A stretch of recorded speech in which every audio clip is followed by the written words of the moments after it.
भाइयों का वेलकम है आपके अपने YouTube channel VK math magic. दोस्तों मैं हूं वीके सिंह और आज हम पढ़ने वाले हैं इस वीडियो में फिजिक्स का एक खूबसूरत सा टॉपिक जिसका नाम क्या है, शक्ति गुणांक किसे कहते हैं और वाटहीन धारा क्या होता है। एग्जाम में बहुत बार पूछा गया हुआ है एक क्वेश्चन, तो चलिए एक एक करके हम देखते हैं फटाफट। यहाँ पर पहला बात करेंगे किसे, शक्ति गुणांक।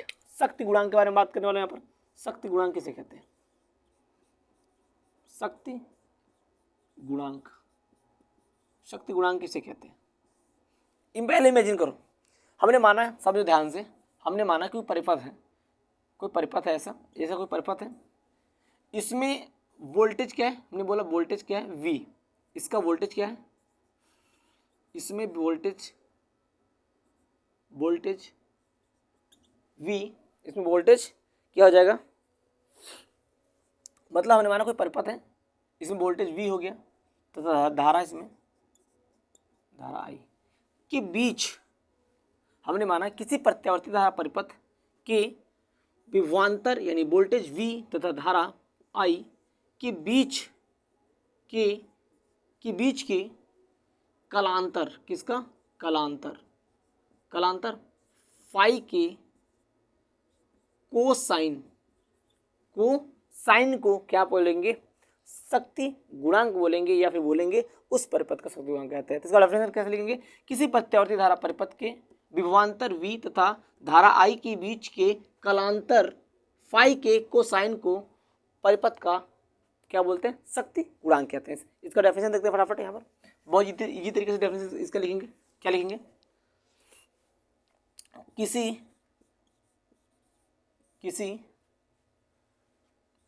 एक मिनट सही चल नहीं रहा है।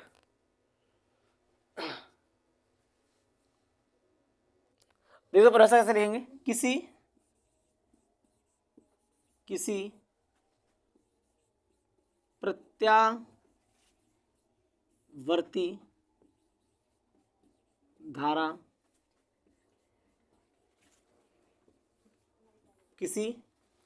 प्रत्यावर्ती धारा, परिपथ की विभवांतर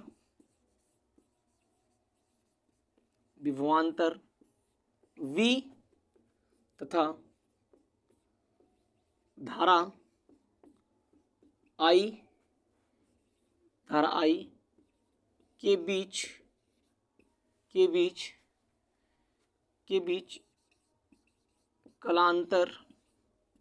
बीच कलांतर फाई के को साइन को उस परिपथ का शक्ति गुणांक कहते हैं। इसे कॉस फाई से प्रदर्शित करते हैं।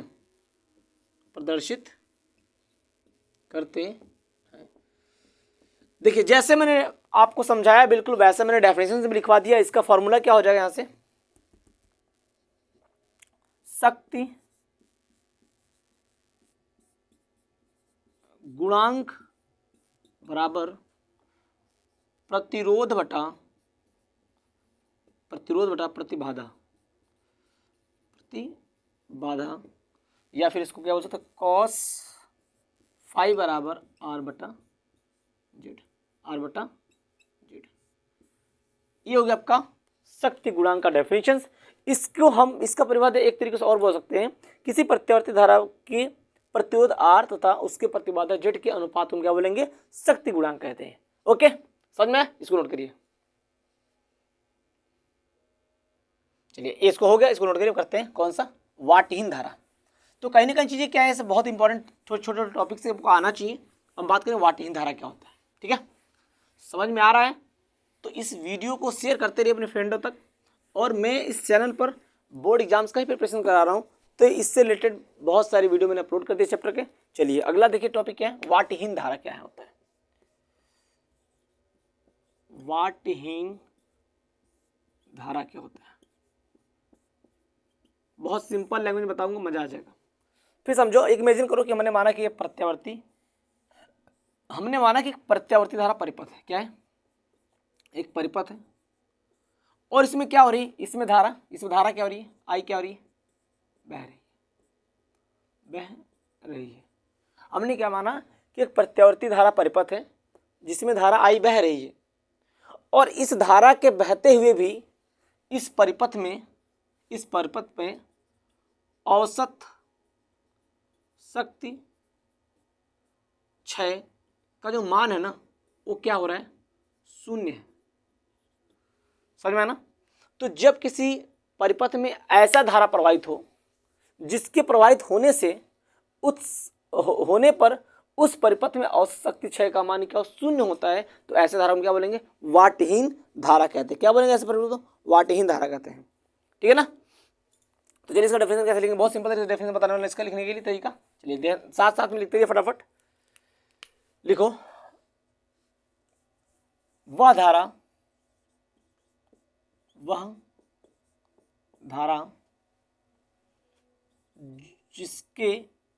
धारा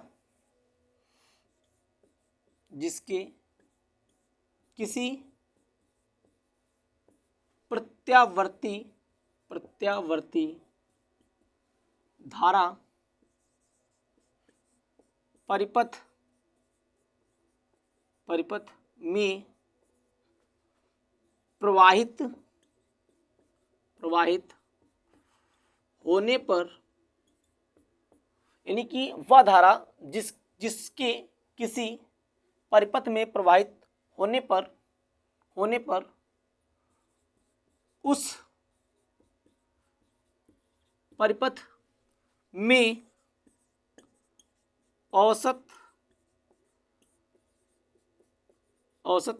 शक्ति का मान शून्य होता है।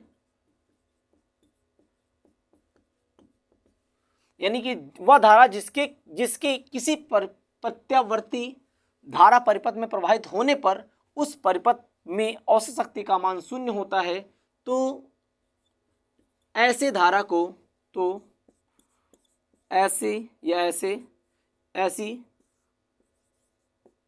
को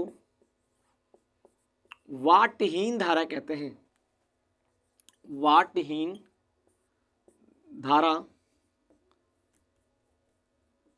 धारा कहते हैं। तो इस प्रकार हुआ हमारा क्या? वाटहीन धारा किसे कहते हैं? आई बात समझ? वाटहीन धारा कहने का मतलब जीरो कब होता है? जब उसमें कोई शक्ति क्षय ना हो, शून्य हो। मतलब क्या है? यहाँ ध्यान से देखिए, अगर बात करूं शक्ति क्षय का फॉर्मूला क्या होता है? P बराबर VRMS into IRMS into cos phi. यदि इसमें जो कालांतर हो, यानी cos फाई की वैल्यू क्या हो? जीरो हो, तो P बार बराबर क्या हो जाएगा? VRMS into IRMS into zero, वो बराबर क्या हो जाएगा आपका? जीरो हो जाएगा। इसका मतलब जिस धारा की वजह से इस पूरे परिपथ में औसत शक्ति का क्षय का मान शून्य आ रहा है, इसका मतलब वो धारा क्या कहलाएगी? हमारी